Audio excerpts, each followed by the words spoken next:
안녕하세요. 오늘은 한 광고주분의 고민을 풀어서 이야기를 해보려고 합니다. 제 한 분의 고민은 아니고요. 많은 사장님들이 하시는 고민이 있을 텐데요.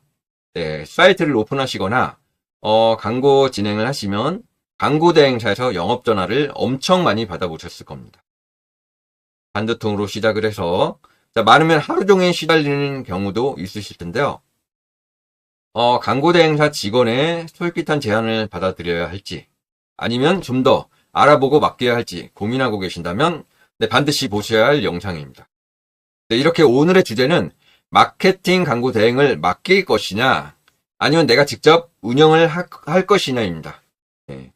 참고로 저는 광고주 수주와 마케팅 광고 대행 일을 하고 있습니다. 저의 입장에서는 다소 민감한 주제가 될 수도 있습니다. 네, 지난번 영상으로 말씀드렸던 광고 대행사 수익 구조를 이해를 하시고 광고 운영 방식을 이해하신다면 앞으로 운영하시는 데 도움이 될 수도 있습니다. 자, 바로 본론 들어가도록 할게요.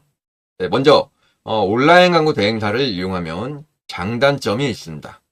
자, 장점을 먼저 말씀드리면 장점이 곧 반대로 직접 운영의 단점을 극복하는 것일 텐데요. 새로 소싱한 상품이나 광고에 대해서 이슈가 발생을 했다면 바로 문의를 할 수 있는 곳이 있습니다. 네. 자, 광고 세팅 이후 광고 성과에 대한 분석, 새로운 매체 제안 등등 여러 가지 이익을 보게 됩니다. 그런데 이건 마케터의 성향에 따라 달라지겠죠. 네, 광고 관리라고 한다면 단순하게 광고를 세팅을 하고 키워드를 등록하고 입찰가를 변경하는 그런 수동적인 운영 방법이 전부가 다가 아닙니다. 네, 광고 전략 설정이나 로그 분석 및 다양한 최적화 전략에 따라 어떻게 광고를 집행하느냐에 따라 광고 효율이 달라질 수 있습니다. 최적화를 잘 진행할 경우 동일한 예산을 투입한다고 해도 경쟁사보다 좀 더 효율적으로 유입되거나 구매 전환을 확보할 수 있습니다. 자, 장점을 말씀드렸으니 이제부터 단점을 말씀드릴게요. 네, 직접 운영을 하게 되면요. 광고비의 5%가 여러분들의 계정으로 5% 비즈머니 혜택이 있다고 제가 말씀을 드렸습니다. 자, 그 5%의 혜택은 당연히 없어집니다. 네, 그리고 마케터의 성향에 따라서는 담당자를 잘못 만난다면 직접 운영하는 것보다 못하게 될 가능성도 있는 게 단점입니다. 그래서 대행사를 선정하실 경우에는요, 대행사에서 제공해주는 서비스나 이런 대행사 규모보다는, 담당자의 마케터의 성향이나, 알고 있는 노하우가 참 중요합니다. 네, 그 커뮤니케이션을 하다 보면, 잘 통하거나, 대략적으로 알 수 있으실 겁니다. 큰 대행사의 신입 마케터보다 작은 규모 대행사의 경력이 있는 마케터가 광고에 더 도움이 되는 경우가 많습니다. 자, 마케터가 성실만 해서는 안 되고 직접 전략을 설정할 수 있는 마케터여야 합니다. 자, 직접 운영의 장단점입니다. 직접 운영의 장점은 지난번 말씀드린 것처럼 광고비의 5%, 자, 비즈 쿠폰이 다음 소진날, 다음 달에 나옵니다. 그러니까 소진한 달에 다음 달에 리펀하게 됩니다. 5% 비즈 쿠폰이 나오게 되는데요. 한 달 광고비가 많은 분들에게는 자, 이게 은근 큰 도움 될 수도 있고, 네, 이 소액이 모이면 어느 정도 큰 돈이 되잖아요. 이건 대표님 성향에 따라서 돈이 된다고 생각할 수도 있고, 네, 아닐 수도 있겠죠. 네, 단점이라고 한다면 제가 앞전에 이미 말씀을 드렸었는데요. 새로 소싱한 상품이나 광고에 대해서 이슈가 발생을 했다면 문의를 할 수 있는 곳이 없습니다. 자, 이렇게 새로운 광고 상품이 나오면 어떻게 적용을 해야 하는지 스스로 공부를 해야 합니다.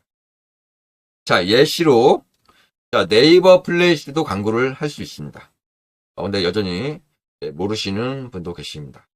자, 아무튼 바쁜 상황에서 직접 광고를 온오프하거나 이런 광고에 대한 이슈를 발생했다면 대처가 쉽지 않을 수 있습니다.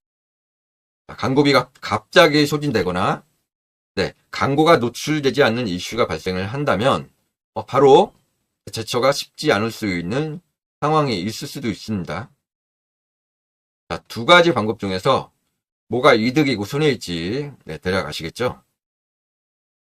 개인적으로 제가 추천드리는 것은 어느 정도 일정 매출이 발생을 하거나 또는 운영을 하시다 보면 일이 많아지고 운영을 못할 때까지 광고를 직접 운영해 보시는 것을 추천을 해드립니다.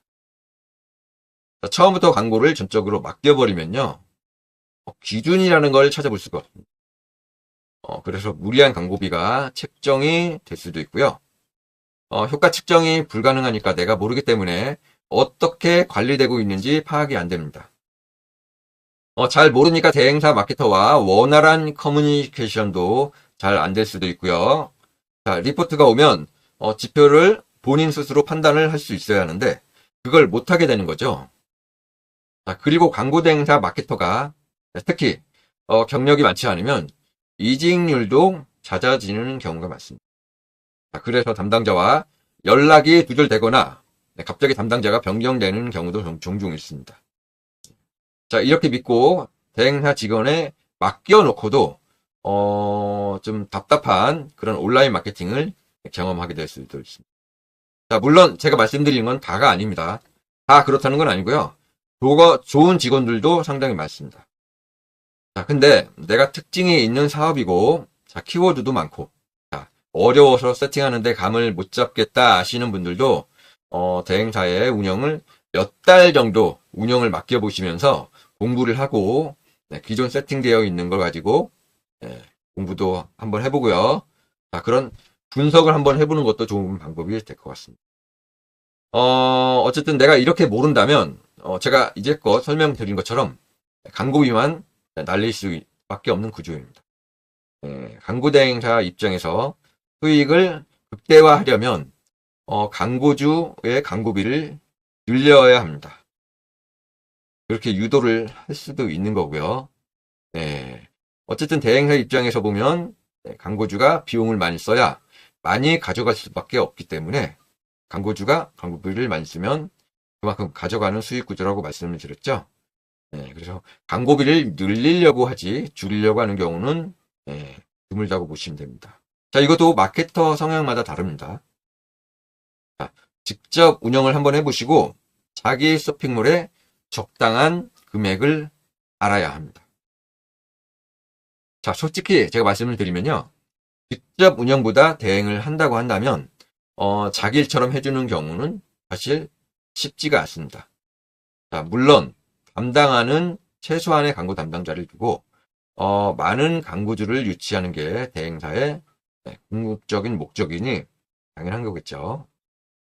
자, 광고주분이 하소연을 듣다 보니까 제가 대행사에 대해서 너무 안 좋게 이야기한 건지 모르겠습니다. 어쨌든 적은 광고비를 가지고 진행하시는 것을 추천을 드립니다. 자, 그래야 나중에 돈을 어느 정도 썼을 때도 얼마만큼 효과적으로 쓸 수 있는지 전적으로 판매자의 능력에 따라서 달라진다고 생각을 합니다. 그래서 초기에는 직접 운영을 하면서 그런 본인의 스킬, 노하우를 쌓아가셨으면 좋겠습니다. 오늘은 여기서 마치도록 하겠습니다. 감사합니다.